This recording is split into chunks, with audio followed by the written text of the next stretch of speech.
Bueno, muy buenas tardes, muchas gracias Emanuel y muchas gracias a este espacio tan importante como es La Vorágine por acogernos una vez más. Me llamo Javier Fernández, soy editor, soy periodista y editor. Tengo una editorial que, bueno, llevamos 8 años haciendo libros que distribuimos en toda España, hemos hecho unos 80 y uno de ellos es el que traemos aquí a colación, que es La Mujer Abolida de Vicente Gutiérrez de Escudero. Me imagino que muchos de ustedes le conozcan, que es la persona que está al otro extremo, ¿no? En medio ha venido, le hemos invitado, y el gentilmente agradecido, Noé Ortega. Noé Ortega es un gran poeta, es de Santander, espero que lo haya superado. He huido. Es ingeniero, y yo creo que las presentaciones cuanto más cortas mejor. Entonces, sin más dilación, Noé os va a presentar esta obra, va a dar su visión de este poemario de Vicente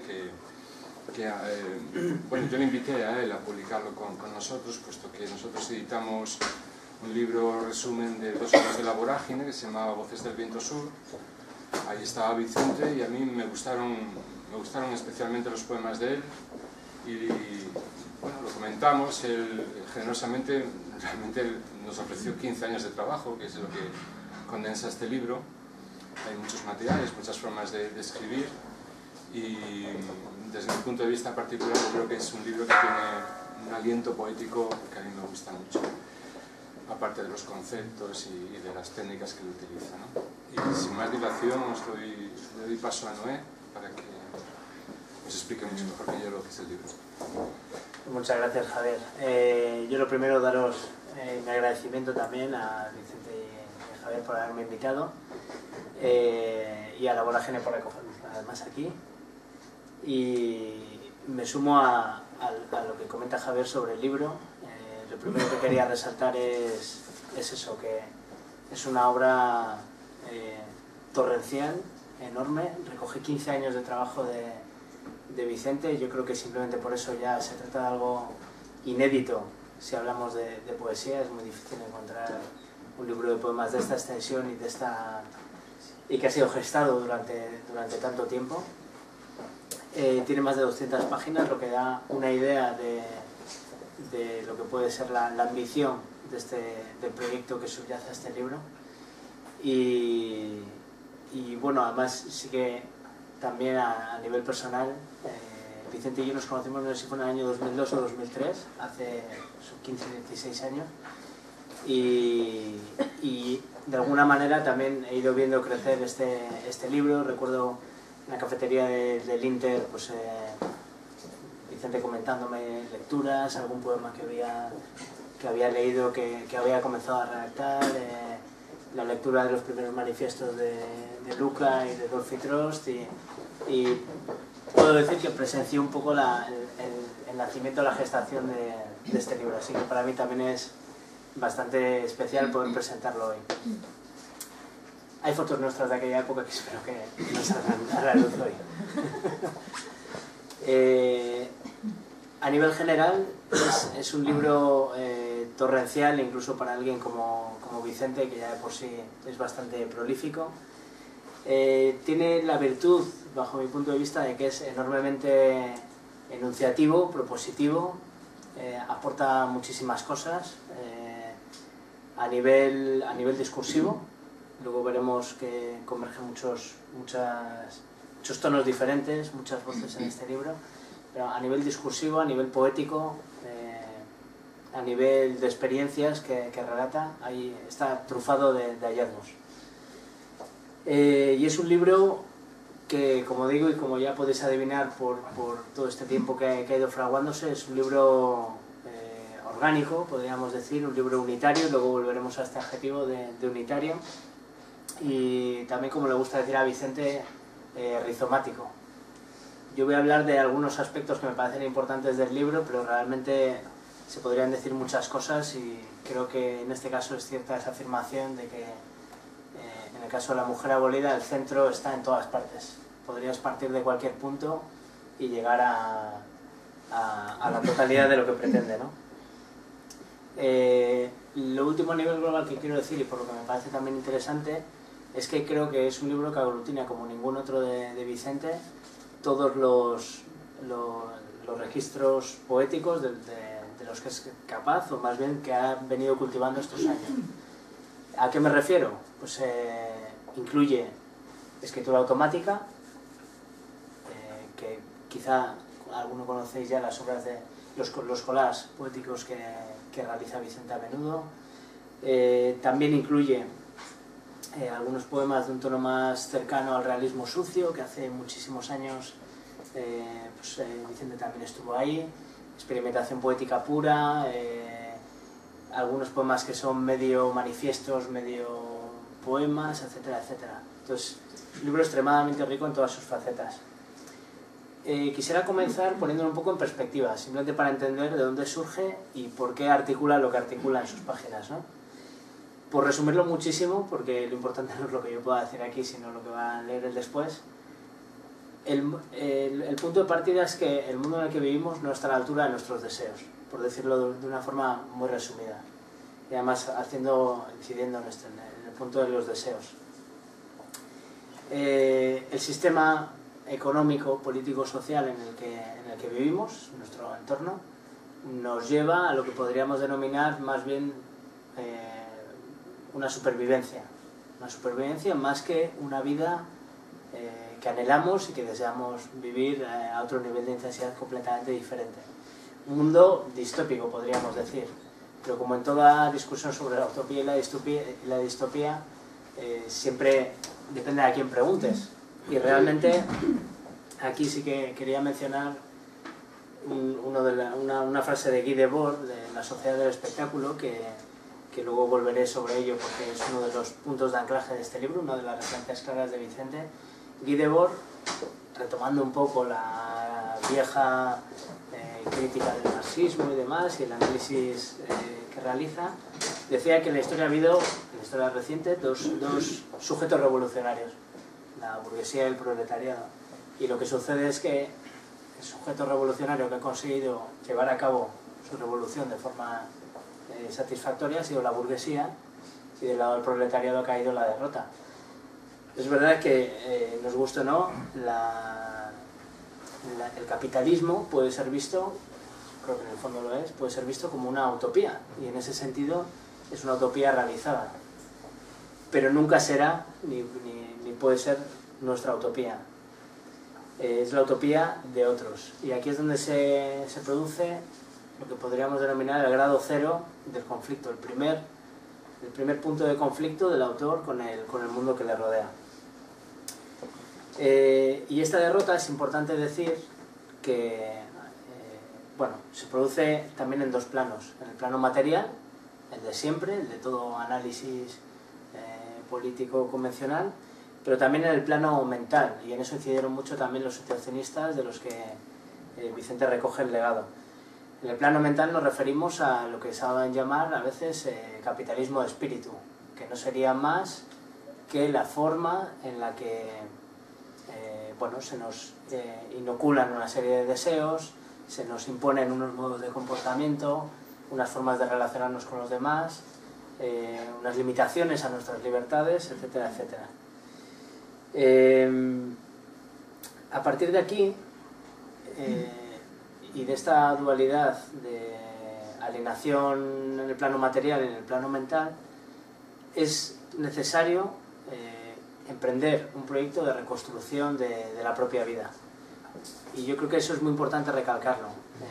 Este libro parte del empeño de reinventar la propia vida y a partir de ahí empezar a construir hacia afuera, pero empezar en lo subjetivo, en el plano de los deseos, en el plano de los sueños, del amor, del juego, de todo eso que brota, digamos, de la llama más elemental que arde en el interior de cada uno de nosotros.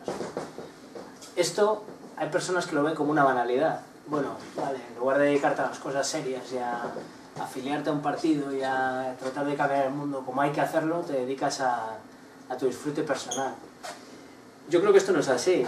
Mencionando a otro situacionista, a Van Eygen, él decía que cualquier toma de partido por la vida es una toma de partido plenamente política. Y de esto podríamos pasarnos mucho tiempo hablando, pero En fin, yo creo que este proyecto de vida realmente es la piedra angular de cualquier movimiento emancipador que pretenda llevar a cabo un proyecto de transformación de la vida y de reinvención de la vida cotidiana, en definitiva. Entonces, este libro, podríamos preguntarnos, bueno, si parte de ahí y si parte de ese conflicto, ¿no?, y es originado por ese conflicto, significa que si viviésemos en otro mundo diferente este libro ya no existiría, porque no existe su contrario, ¿no? No existe esa oposición y por lo tanto ya no hay adversario, ya no hace falta escribir esto. Realmente este libro, si existe, es para crear otro mundo posible, para tratar de poner a nuestra disposición herramientas para avanzar en esa dirección, y de forma muy importante, bajo mi punto de vista, propone muchísimas otras cosas que van destinadas a ampliar horizontes más allá, ampliar horizontes, ampliar el horizonte de la experiencia, el campo de lo sensible, de lo posible, y en ese sentido me parece que marca una diferencia clara con lo que son la inmensa mayoría, por no decir todos, de los movimientos políticos convencionales. Digo esto porque la temática del libro y bueno, también la forma de presentarlo y lo que se puede oír alrededor de él puede llevar a pensar que se enmarca pues dentro de de movimientos políticos más o menos revolucionarios, pero conocidos y convencionales. El feminismo, el anarquismo, incluso el situacionismo, ¿por qué no? Y para mí la mayor virtud que tiene es que va muchísimo más allá de eso. No se queda en una crítica negativa, sino que da rápidamente el paso hacia el lado positivo, que es el lado propositivo, el lado enunciativo, el lado de poner sobre la mesa propuestas concretas que además no son una mera conceptualización de algo que se podría hacer, sino que son experiencias que Vicente realiza, lo lleva al plano de su vida diaria y las relata. Hablábamos de un capitalismo de espíritu, y esto incluye, pues como decía, un imaginario colonizado, la alienación del tiempo de ocio, relaciones sociales instrumentalizadas, otras muchas cosas, y además, como no, el plano de la sexualidad, del erotismo y del amor. Esos tres movimientos crecientes que Octavio Paz decía que eran como las diferentes partes de la llama, ¿no? La sexualidad sería el brote de la llama en su origen, el erotismo, la parte roja de la llama, y el amor, que se vuelve cada vez más etéreo y más inmaterial, la parte azulada que sube hacia arriba. Pues eso también, lo queramos o no, está afectado por las condiciones de contorno, por el mundo en el que vivimos. Según decía Octavio Paz también, en todas las sociedades hay siempre un conjunto de prohibiciones y tabúes destinadas a regular y controlar el instinto sexual. Podríamos citar a decenas o centenas de autores que apuntan en toda la dirección, en esta dirección, pero es algo bastante claro, ¿no? Y cuando Vicente se lanza a explorar este campo de la experiencia, que es el erotismo, lo primero que hace es encontrarse de lleno con esas limitaciones, con esas amputaciones. Y lo critica en términos muy duros y muy rotundos. En el poema que abre el libro, relata cómo, esta parte es bastante biográfica, ¿no? Y en un momento dado relata cómo él mismo dice: perseguí a esa amada ilusoria, después de todo es lo que me habían enseñado a hacer, hasta alcanzarla. Logré hacerle el amor, pero perdí la virginidad entre excrementos, pues para amar como quieren que amemos los civilizados, has de estar prisionero entre excrementos religiosos, ideológicos y morales.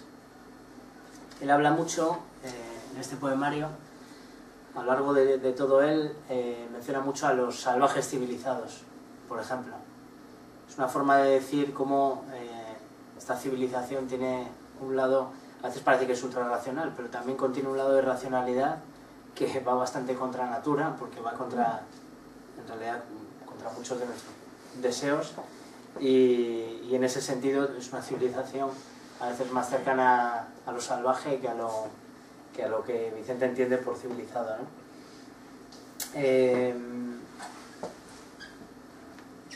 retomando esa idea de salir hacia el mundo para experimentar, bueno, sí, experimentar el erotismo, la sexualidad, incluso el amor, Vicente se encuentra con el segundo mayor punto de conflicto que surge en este libro, que es constatar el hecho de que la mujer ha sido sometida a una dominación devastadora en varios planos.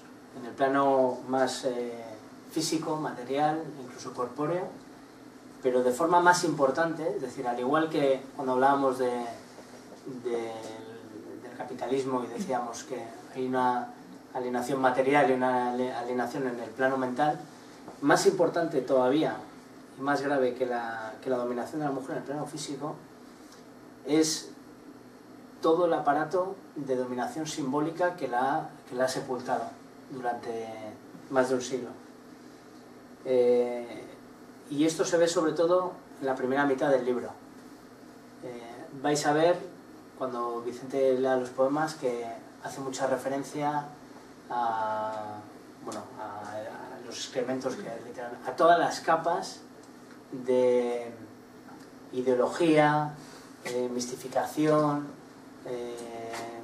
sí, idealización, conceptualización de la mujer, que le han sido impuestos desde fuera, de una forma ajena completamente a su voluntad, y han ido sepultando lo que la mujer es por una serie de imposiciones externas ideológicas, y que él en muchos poemas hace alusión al efecto de estos estratos artificiales que la van escondiendo.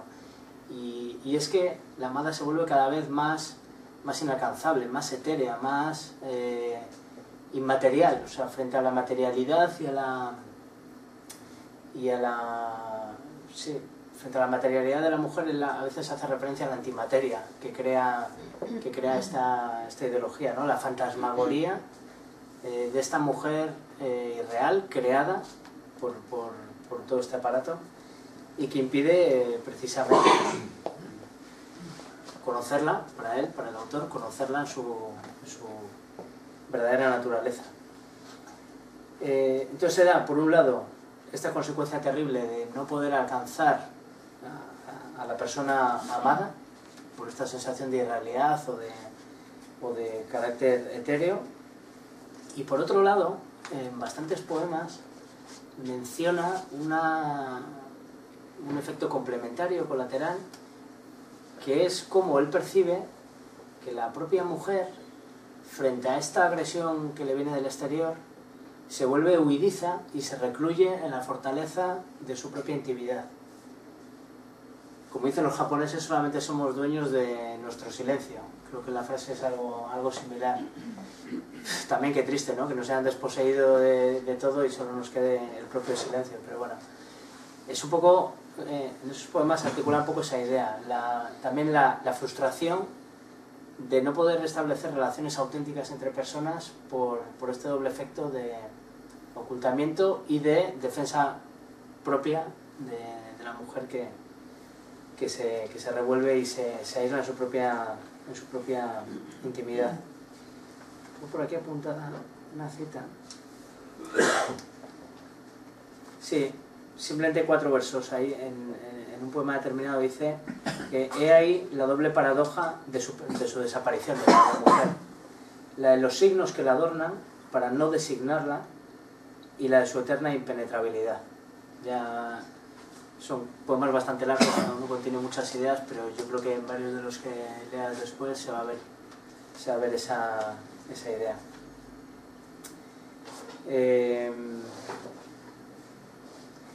Y a partir de esta situación hay en el libro un esfuerzo constante, sobre todo en esta parte. Ahora estoy comentando sobre todo aspectos referidos a una parte muy importante del libro, que es la amada abolida, es la segunda parte del libro. A partir de ahí Vicente hace un ejercicio sistemático que supone un intento de ir eliminando estas capas simbólicas de las que acabo de hablar. Trata de hacer una deconstrucción simbólica de la persona a la que ama o a la que se quiere fundir en el erotismo, ¿no? Tengo algún ejemplo aquí marcado. Hablando de estas capas, hay un poema en el que alude a diversos mitos que va eliminando uno a uno para llegar al núcleo primigenio de la mujer, ¿no? Y aquí habla de que primero hace su aparición la mujer no dáfnica, entonces ahí va desmontando a Dafne, a Eurídices, a Minerva, Artemisa, Lilith, y siguen apareciendo mujeres. Aparece la mujer no durgánica, la mujer no tetísica, la mujer no atalántica, no astérica, no ísica, y va hablando de todos estos estratos, ¿no? De alguna manera. Y un poco abundando en la misma idea de tratar de eliminar toda esa parafernalia ideológica, dice que lo que él trata de hacer es una elisión sistemática de la eternidad en la mujer, de que jamás sea una sustancia, jamás una reconstrucción, jamás su antimateria. Todo ello en definitiva supone una carga contra la idealización que se encarna en la amada y que la convierte, como he dicho, en una fantasmagoría. Por lo tanto, tenemos aquí uno de los pilares del poemario, que es el enfrentamiento de la mujer como mito, o la contraposición, mejor dicho, de la mujer como un mito cultural estereotipado frente a la mujer redimensionada por el poder emancipador de la poesía y del erotismo fundidos en una experiencia que yo asumo, o que yo encuentro que tiene muchos paralelismos con la alquimia. Y ahora voy a comentar a qué me refiero con esto. Pero ahí, hablando de la experiencia erótica, y además de experiencias muy concretas, llega a decir, y esto ya supone una vía de apertura, desemboca aquí y desemboca al mar, y a partir de eso abre un universo de posibilidades, y que en esas experiencias eróticas es donde se funden la amada simbólica con la amada imaginaria, la amada imaginaria con la amada real con la amada indefinida, la cual me canta y acaricia. La experiencia erótica como experiencia erótica redimensionada de un modo que ahora veremos, como operación casi alquímica, donde por fin se consiguen destruir todas esas estructuras de las que hablábamos y alcanzar una experiencia real y emancipadora, ¿no? Hasta aquí he hablado de cómo el poema articula una serie de acciones o experiencias encaminadas a superar estas limitaciones, pero la mujer abolida parte en muchas direcciones y también toca otros aspectos no tan positivos, podríamos decir. Y me refiero a una cosa muy sencilla. Muchas veces, cuando hablamos del conflicto que hay con el mundo externo y demás, parece que el conflicto solamente está en el mundo externo y que nosotros permanecemos puros y ajenos a toda emancipación. Podría sonar así. Y Vicente en ese sentido no es nada hipócrita ni nada maniqueo, y lo digo en el sentido de que hay poemas en los que aparece la propia alineación mental de uno mismo, por un lado. Entonces aparecen conductas propias de la dominación en algunas voces de este poema, porque no hay una única voz ni un único autor, hay muchos estratos, muchas capas diferentes, y también está presente esos aspectos negativos. Y este mismo aspecto negativo, a modo espejo, también se manifiesta en la persona amada. Es decir, en el hecho de que a veces la persona amada también encarna, en mayor o menor medida, pues aquello que detestamos del mundo que nos rodea y que inevitablemente, igual que está en nosotros, está en la persona a la que amamos. Y eso aparece clarísimamente en el libro, y de hecho aparece como uno de los puntos de conflicto y de frustración iniciales clarísimos, ¿no? Clarísimos. ¿Qué tabla de salvación encuentra Vicente para superar esto? bueno, aquí llegamos a uno de los elementos centrales del libro, y para mí el más importante, aunque no lo haya comentado al principio, y es el papel del sueño en la experiencia del erotismo que tiene Vicente y en todas las propuestas liberadoras que hace.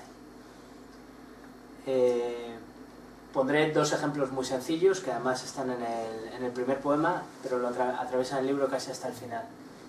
El primero es que la primera vez que Vicente se enamoró, él relata que fue en EGB o en el colegio, y se enamoró a partir de un sueño que tuvo con una persona. Es decir, fue en el sueño donde se enamoró, y eso le hizo enamorarse en la vigilia. Y más importante que eso, voy a leer una experiencia que aparece aquí únicamente en forma de poema, pero que en su día Vicente publicó en forma de texto, en un proyecto colectivo que se llama Situación de la Poesía por otros medios a la luz del surrealismo, y que si lo he traído hoy aquí es porque este proyecto, que data de 2005, si no me equivoco, o 2006, en este proyecto lo que Vicente presentó en Madrid fue un texto llamado el erotismo unitario. El erotismo unitario, que es precisamente la segunda parte en importancia del libro. ¿Qué es el erotismo unitario?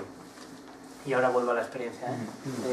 Tal y como lo comentaba Vicente, la denominación erotismo unitario no es casual, viene del situacionismo. En el situacionismo se decía que el urbanismo unitario, que era lo que ellos proponían, trataba de aglutinar los medios llamados artísticos, música, pintura, poesía, en torno a la arquitectura y al urbanístico, con el fin de poetizar los entornos de convivencia. Y él dice que lo que pretende el erotismo unitario es aproximar lo poético al acto erótico, desvinculándolo de los viejos traumas y prejuicios para que no se alimente de estos y brote así en absoluta libertad. Se trata de una poética de lo erótico. Es un poco la idea del erotismo unitario. Y aquí lo que comentaba de cómo se ha forjado el libro, y que es un proyecto de mucho tiempo y bastante orgánico, fijaos lo que decía ya en aquel momento, ¿no? Decía, la noción que todos tenemos del amor se halla contaminada por numerosos clichés, residuos idealistas y complejos edípicos que desde las escuelas y los medios de comunicación de masas nos han ido inculcando. El erotismo unitario no puede desarrollarse de forma plena si no eliminamos esos obstáculos. Pues aquí se ve ya todas las ideas que acabo de comentar que estaban presentes y avivaron este proyecto desde su mismo comienzo. Bien, pues volviendo a la idea del sueño que comentaba, en este libro relataba la siguiente experiencia, que como digo probablemente va a aparecer después en un poema que leerá. Relata una serie de experiencias con el sueño, o sea, alarmas que se ponía en mitad de la noche, periodos en los que jugaba a despertarse a ciertas horas para ver si recordaba más los sueños y demás. Decía, todo esto concluyó con el siguiente hecho maravilloso. Una de las noches en las que sonámbulo me había levantado de mi cama para acudir a la suya, hicimos el amor. Como era verano, dormíamos prácticamente desnudos y la escasa ropa que llevábamos no supuso obstáculo alguno. Tuve la suerte de ser consciente, aunque dormido, de todo lo que iba sucediendo durante el acto. Y puedo asegurar que jamás he amado como aquel día. Todo era intensidad y aturdimiento. La consciencia no me pedía digerir ni asimilar nada. Era puro presente. La pasión y los sentimientos aparecían y desaparecían como un torrente incontenible. Al besarla y penetrarla podía sentir como ella misma se iba transformando. De adolescente en mujer adulta, de adulta en niña, de niña en otra cosa que adoptaba formas abstractas. Podía percibir cómo su cuerpo se fragmentaba en una estimulante suma de cuerpos procedentes de otras personas distintas, incluso animales, pero que de alguna forma eran ella. Pues esta capacidad que tiene el sueño de fusionar personas diferentes, fusionar a la naturaleza con la amada, redimensionar la propia experiencia que se tiene del erotismo, eso nutre para mí la parte troncal del libro. Y si leéis los poemas vais a encontrar esta idea del sueño como redimensionador de la experiencia erótica continuamente. Y en el caso que comentaba de que la persona amada o uno mismo encarne ciertos aspectos de la dominación, el sueño es quien los diluye, quien los dinamita y quien termina de derribar los muros que impedían llevar a cabo esas experiencias de esa forma tan plena. Tengo aquí varias citas más, pero casi prefiero que las escuchéis de boca de Vicente cuando vaya leyendo sus poemas, ¿no? Simplemente comentar que esta parte del erotismo unitario es plenamente propositiva. Contiene muchísimas propuestas concretas y realizadas que van encaminadas a la liberación de las prácticas sexuales, del erotismo y de la vida en pareja. Aquí Vicente comentará después algunas, me imagino, pero bueno, a mí lo que me parece importante es que es un erotismo muy concreto, habla de experiencias muy concretas y además incluso poéticamente vais a ver que a mí es un aspecto que me gusta mucho de la poesía de Vicente, es muy concreto en el sentido de que no se pierden conceptos, imágenes muy manidas o muy abstractas, sino que, no sé, dice, pues, por ejemplo, mi mano toca tu ojo, tu pie izquierdo roza mi rodilla derecha, siempre es extremadamente concreto, ¿no? Una caja de cerillas te acaricia la espalda, o sea, aparecen siempre pequeños objetos y pequeñas referencias a lo material, a lo táctil, a lo tangible, ¿no? No se queda en una mera elucubración. Y por último voy a mencionar muy brevemente la última parte del poemario, se llama Agua Futura y supone para mí una vía de salida inmensa a todo lo que se venía proponiendo en el resto del poemario. Y me refiero a lo siguiente. Esta sección contiene poemas más automáticos, no sé si provienen de collage o no, pero bueno, el proceso de construcción es puramente automático y se da una liberación total del discurso, de la palabra, incluso del foco de los propios poemas.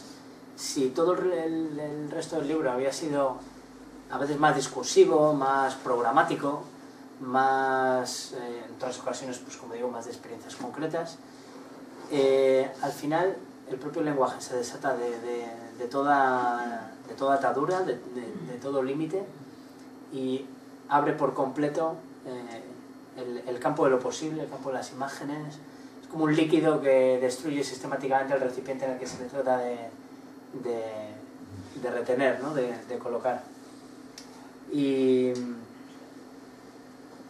ahí tenía una cita de Octavio Paz que relacionaba directamente la poesía con el erotismo y venía a decir que la poesía en sí misma, el propio principio, la propia forma en que se desarrolla la poesía tiene una raíz claramente erótica y viceversa, y que la erótica es poesía. Y en ese sentido yo creo que el final, que puede chocar un poco a alguien que lo lea así de primera, dice, pero esto no era un libro que iba sobre tal otro tema. Bueno, ahí hay una destrucción total ya de los temas y yo creo que lo que se da es una sublimación de todos los aspectos que se han comentado anteriormente en ese gran matraz final que lo funde todo y lo redimensiona. Y así me gustaría que se entendiese, así al menos lo entiendo yo, si escucháis alguno de estos poemas más rupturistas, ¿no? por así decir. Siento si me he extendido mucho y nada, ya os voy a dejar con Vicente que leerá poemas y creo que quiere comentar varias cosas también.